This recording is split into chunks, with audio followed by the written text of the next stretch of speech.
walking toward death out of sheer poverty. Hi, Studio Recapped here. Today, we're going to talk about a series called Squid Game, released in 2021, in the drama and action genres. It's been a few years since this series first aired, and before Squid Game 2 comes out, we highly recommend watching this video. Spoiler alert is on. Take care. The story is about a 47-year-old man named Gi-hun. He used to work in the car assembly department of a company. One day, the company announced that it could no longer afford to pay its employees and laid them off. Gi-hun and others who were fired staged a massive strike at the factory, but the strike eventually led to the death of Gi-hun's close friend. On the same night, Gi-hun's wife gave birth, and since he wasn't there for her, she was deeply upset with him. Gi-hun's situation got so bad that he couldn't even afford to support his daughter, Ga-young, and failed at every job he tried. He and his wife got divorced, and the court granted custody of Ga-young to her mother. She remarried and didn't want Ga-young to see her father much. Gi-hun's mother gave him some money and asked him to make Ga-young happy for her birthday. Gi-hun secretly found his mother's savings card and used it to bet on horse races, winning 4.5 million won. Loan sharks came after Gi-hun. He tried to escape but bumped into a girl and fell to the ground. The loan sharks caught up with him and threatened him. Gi-hun wanted to give them the money he had won, but then he realized his pocket was torn and the girl had stolen his money. The loan sharks used Gi-hun's nosebleed as ink to get his fingerprint on a contract. According to the contract, if he didn't repay them, they would take his kidney and eye as payment. Gi-hun visited his daughter and spent the evening with her, buying the cheapest food and gift he could afford. After dropping Ga-young off at home, he got on the subway. In a state of utter despair, Gi-hun sat on the subway when a well-dressed man in a suit approached him. The man, carrying a bag full of cash, offered Gi-hun a chance to play a game. Gi-hun kept losing the game and got slapped each time he failed. When he realized he could use his body as collateral, he kept playing, taking slaps each time but eventually winning some money. The man in the suit then offered him a chance to play a game with much higher stakes. The man seemed to know everything about Gi-hun's life and gave him an invitation card, saying, "Call us if you decide to join." When Gi-hun gets home, he gives part of the money he won to his mother. His mother tells him that Ga-young is going to move to America permanently. The only way for Gi-hun to stop this was to prove he had enough income for the court to grant him custody of his daughter. Gi-hun remembers the invitation card from the man on the subway and calls the number. They ask him to be at a specific place at a certain time. A silver van picks him up, and the driver gasses him unconscious. When Gi-hun wakes up, he finds himself in a dormitory-like room with a large group of people dressed in numbered green uniforms. Gi-hun's uniform has the last number, 456. He's the final participant in the game. Gi-hun notices an elderly man wearing uniform number 1. The man claims he joined the game because he has a brain tumor and doesn't have much time left to live. At the same moment, Gi-hun sees two people arguing, and he realizes one of them is the same girl who stole his money. Her name is Sae-byok. She's from North Korea and entered South Korea illegally with her younger brother. Sae-byok is trying to earn enough money to bring her family to South Korea. Her brother has been living in an orphanage during this time. To save him, Sae-byok decided to join the game. The other person in the argument is a man named Deok-soo. He's a member of a smuggling gang who stole money from his boss, went to a casino, and lost everything gambling. Now, to save his own life, he has no choice but to be here. Gi-hun approaches Sae-byok to demand his money back, but at that moment, the game's soldiers enter the room.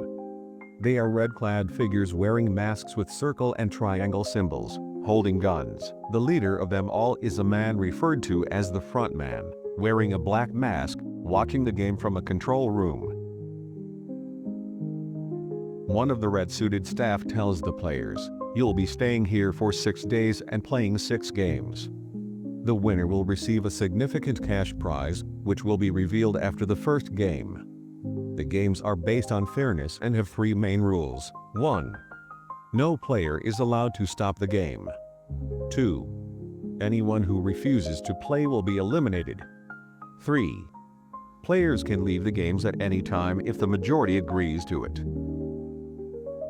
Another player turns out to be Gi-hun's childhood friend, Sang-woo. He's the son of a local fish vendor and was a genius who studied economics at Seoul National University.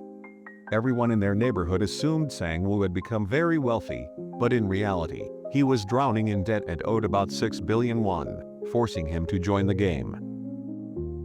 The first game is a famous one called Red Light, Green Light. The participants must move while the giant doll, Young-hee, has her eyes closed and is reciting a song. When the doll stops singing and turns around, everyone must freeze. Anyone who reaches the finish line within the time limit without making a mistake wins this round. The game begins under the supervision of the frontman and with permission from an unknown authority. Initially, everyone thinks it's an easy game, but when the first person moves at the wrong time, they're shot and killed. That's when the participants realize that being eliminated in this game means death. Out of fear, many forget the rules and move recklessly, leading to mass casualties. More than half of the players die. Player 1, the old man, smiles as he starts moving confidently, inspiring the remaining players to try and save themselves. Gi-hun is on the verge of losing when a young Pakistani man named Ali catches him, preventing his fall and helping him clear the stage. Ali is a kind-hearted man struggling to support his wife and son amid severe financial hardship. Desperate to save his family from poverty, he joined the competition. After the first game, only 201 out of 456 participants remain. The players beg to leave and end the games after witnessing the brutal killings. Meanwhile, a giant piggy bank in the hall fills with money, and one of the masked guards announces that the ultimate winner will receive 45.6 billion won. This significant sum tempts many participants, creating a divide among them. A vote is held, and out of 201 participants, the count is tied 100-100. The deciding vote comes down to the old man, who chooses to end the game. Everyone is released, but they are informed they can return if they change their minds.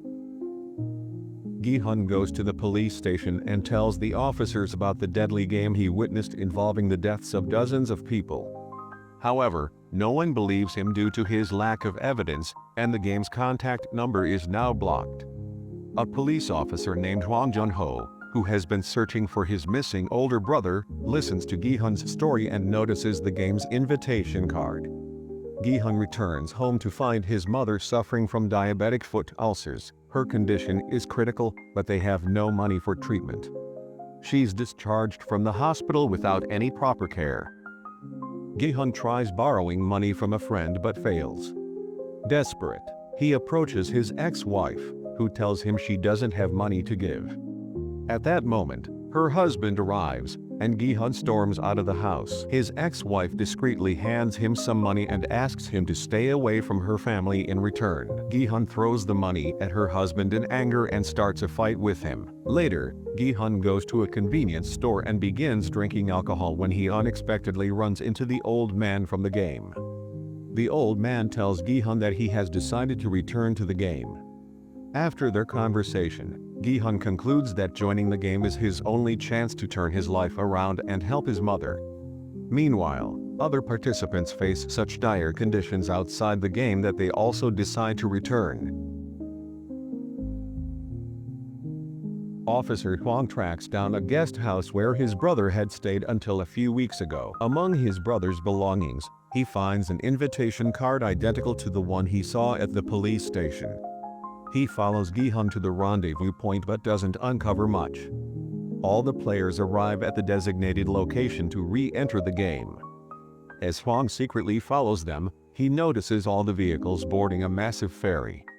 He quickly sneaks aboard. Hwang kills one of the circle-marked guards and takes his uniform to blend in.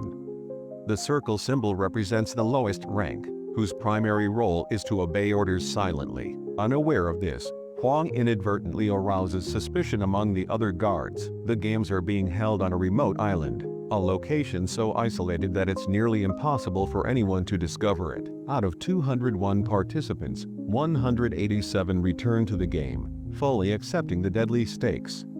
Gi-hun, Sang-woo, Ali, and the old man form a team.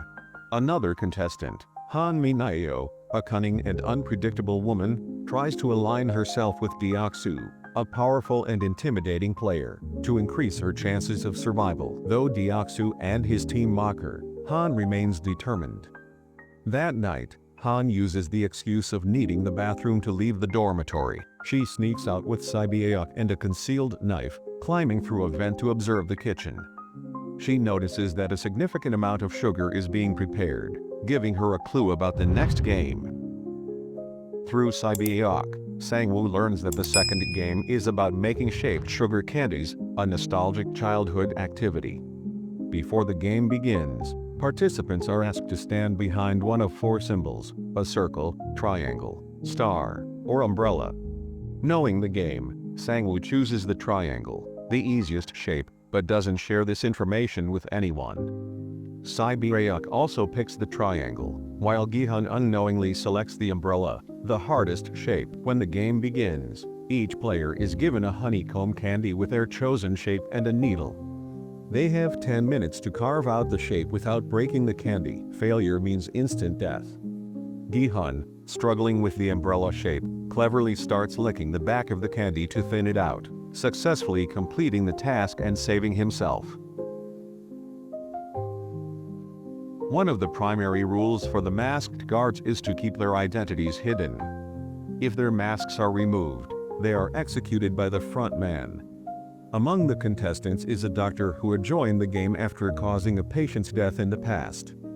The guards secretly collaborate with the doctor to harvest organs from still living eliminated players and sell them on the Chinese black market. In exchange, they provide the doctor with extra food and insider knowledge about the next games. After the second game, the dwindling group of players is served a meager meal, a boiled egg and a drink. This inadequate portion causes unrest. Deok-soo and his gang cheat by lining up again for extra food, leaving some players without any. When players protest, Deok-soo attacks and kills one of them. The guards remove the body, and the prize money in the piggy bank increases. At this moment, the contestants realize that killing each other increases the prize pool.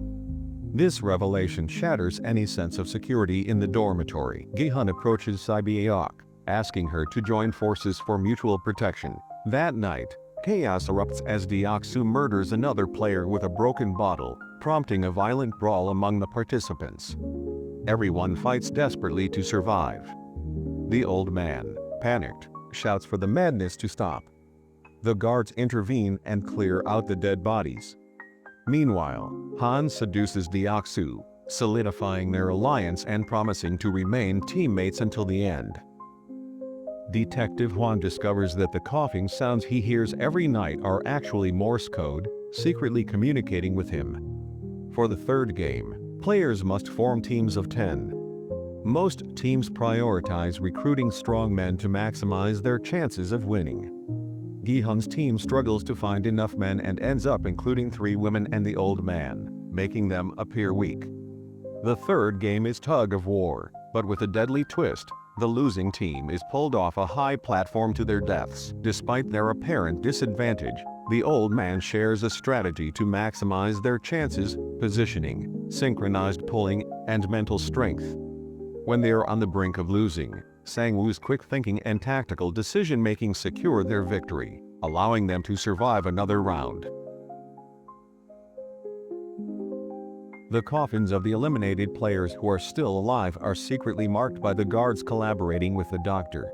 Jun-ho, the undercover detective, observes this operation and uncovers the organ trafficking scheme. Meanwhile, the surviving players become increasingly wary of internal violence.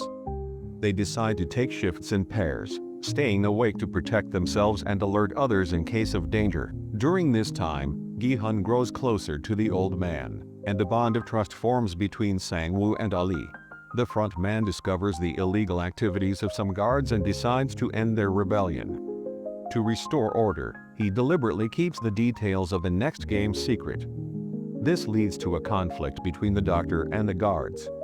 In the end, the front man orders the execution of both the doctor and the conspiring guards. Their bodies are hung in the main hall as a grim warning. Anyone defying the game's rules will face the ultimate punishment. For the next game, the players are instructed to form teams of 2. Each contestant selects someone they trust or consider strong enough to ensure their survival. Gi-hun, noticing that the old man is left without a partner, feels pity and decides to team up with him. Meanwhile, Han Min-yo is left partnerless as Deok-soo refuses to pair up with her, causing her to resent him deeply. Surprisingly, Han is not eliminated despite not playing the game. She mysteriously advances to the next round. The fourth game takes place in a nostalgic, old-fashioned setting. Each player is given 10 marbles and is told to compete against their partner. The objective is to win all 10 marbles from the other person through any game of their choice. The announcement shocks the contestants as they realize they must eliminate their closest allies to survive. Ali, unwilling to betray Sang-woo, struggles with the idea of causing his friend's death. However, Sang-woo convinces him that they have no choice. Initially, Ali wins their game, but Sang-woo resorts to deception. He tricks Ali by swapping his marbles for fake ones, exploiting Ali's trust and good nature. In the end, Sang-woo survives, while Ali, devastated, is eliminated. Elsewhere, Betrayal pairs up with Ji-hong. As they play, Ji-hong opens up about her tragic past. Her abusive father killed her mother, and in turn, she murdered him out of hatred. Betrayal shares her story too, revealing her desperate desire to reunite her family and escape their suffering. Realizing that Betrayal has a stronger reason to win, Ji-hong deliberately loses, sacrificing herself so that Betrayal can move on. Gi-hun is on the verge of losing his game with the old man. In his final moments, the old man pretends to forget the rules, giving Gi-hun a chance to win. Eventually, the old man is left with only 1 marble, which he willingly hands over to Gi-hun. Before his elimination, he reveals that he intentionally allowed Gi-hun to win. The loss of their partners leaves the remaining contestants emotionally devastated. At the end of this round, only 17 players remain. That night, one player, overcome with guilt after causing his wife's death in the game, hangs himself in the dormitory. Jun-ho discovers the location of the confidential game records. While escorting a guard transporting organs, he kills him and sneaks into the frontman's private quarters. There, he uncovers the game's long history, learning that it has been held annually for years. To his shock, Jun-ho finds that his brother was the 2015 winner, 5 years earlier. Meanwhile, preparations for the 5th game are underway. The front man hosts a group of VIPs, the main sponsors of the games. These wealthy foreigners, all speaking English, are invited to a luxurious room to watch the games up close. The creator of the games, claiming illness, refrains from attending. Disguised as a staff member, Jun-ho infiltrates the VIP's reception, recording evidence while pretending to serve them. The VIPs are revealed to be callous billionaires who view the players as expendable entertainment. They bet on the contestants' survival, likening them to horses in a race, with no regard for their humanity. For the 5th game, 16 numbered vests are displayed in a room. Players must select a number between 1 and 16, with no knowledge of its significance. Most players scramble for middle numbers, leaving 1 and 16 unchosen. Gi-hun initially picks 1 but swaps it with a player who reluctantly takes it. Gi-hun ends up with number 16, placing him last in the order. The game involves 2 rows of glass panels suspended at a great height. 1 panel in each pair is tempered glass, capable of supporting a player's weight, while the other is regular glass that will shatter under pressure. Players must cross the panels in sequence, with those in front making the risky decisions. Each wrong step results in the player plummeting to their death. As players fall one by one, Deok-soo's turn arrives. Paralyzed with fear, he refuses to move forward, stalling the game's progress. Han Min-yo, seizing the moment, confronts him. Mocked and rejected by Deoksu earlier, she grabs him in a tight embrace and declares they will die together. With a fierce grip, she pulls him off the platform, and both plummet to their deaths. Only 4 players remain. One player demonstrates an ability to distinguish tempered glass by observing how light refracts through it. However, the frontman, noticing this, switches off the lights to eliminate his advantage. As time runs out, Sang-woo pushes the skilled player off the platform, ensuring his own survival. He crosses the final panel, followed by Gi-hun and Sae-beok. As the 3 reach safety, all remaining glass panels shatter explosively, sending shards flying toward them. Sae-beok suffers a severe injury from the debris, leaving her gravely wounded. One of the VIPs, a man attracted to Jun-ho, approaches him in private. He demands Jun-ho remove his mask and offers to change his life if he satisfies him in 5 minutes. Jun-ho, using his hidden gun, turns the situation around. He threatens the man and begins filming his confession about the games. After extracting valuable information, Jun-ho spares the VIP's life, merely knocking him unconscious. Jun-ho attempts to escape the island and expose the truth. He reaches the shore but struggles to send messages to his superiors due to poor signal. Eventually, he is cornered by the frontman and his guards. To his shock, the frontman reveals himself as Jun-ho's missing brother. The frontman demands Jun-ho surrender his phone in exchange for his life. Refusing, Jun-ho shoots his brother's arm but runs out of bullets. In retaliation, the frontman shoots Jun-ho, sending him falling into the sea below. A luxurious dinner is prepared for the 3 remaining contestants. They are served steak, but Sae-beok, gravely injured from the glass explosion, is unable to eat. After the meal, the guards clear the table, leaving a single knife for the players. The dining hall features only 3 beds, and the walls are adorned with illustrations of all previous games in chronological order. Gi-hun, seeing Sae-beok's condition, approaches her. She pleads with him to take care of her younger brother if she doesn't survive. Gi-hun contemplates killing Sang-woo in a fit of rage but is stopped by Sae-beok, who reminds him that he is not a murderer. Later, as Sae-beok succumbs to her injuries and loses consciousness, Gi-hun rushes to get help. In his absence, Sang-woo coldly kills Sae-beok with a knife. When Gi-hun returns, the guards enter and with no regard for her murder, remove her body. The final game is announced, the Squid Game. The playing field resembles the shape of a squid, with specific rules. The attacker starts at the bottom circle and must hop on 1 foot to reach the top of the squid's body.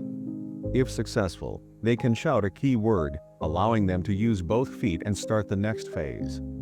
The defender's goal is to stop the attacker by making them step out of the boundaries. Gi-hun takes on the role of attacker, with Sang-woo defending. The 2 engage in an intense and emotional confrontation, fueled by Gi-hun's anger over Sae-beok's death. Both come close to winning several times, but Gi-hun ultimately overpowers Sang-woo. However, instead of finishing the game, Gi-hun opts to end it without Sang-woo's death, choosing mercy. The VIPs are stunned by Gi-hun's decision. Sang-woo, overcome with guilt and despair, takes his own life with the knife, leaving Gi-hun as the sole winner. Gi-hun is dropped off in the city with a debit card containing the prize money. The pin is his player number from the game. He visits Sang-woo's mother, who asks about her son. Unable to answer, Gi-hun silently breaks down in tears. Returning home, Gi-hun finds his mother dead on the floor, having passed away days earlier. Devastated, he abandons the prize money and spends the next year living in despair. Despite bankers urging him to invest his fortune, he refuses to touch it. While walking by a river, Gi-hun is approached by an elderly woman selling flowers. She hands him a flower with a card attached, bearing the Squid Game logo. On the back, an address is written, signed from Gandu.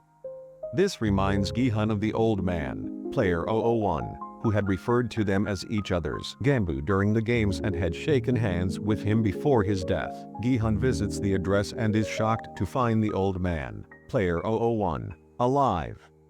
The man reveals himself to be the creator of the Squid Game, designed for the entertainment of wealthy VIPs.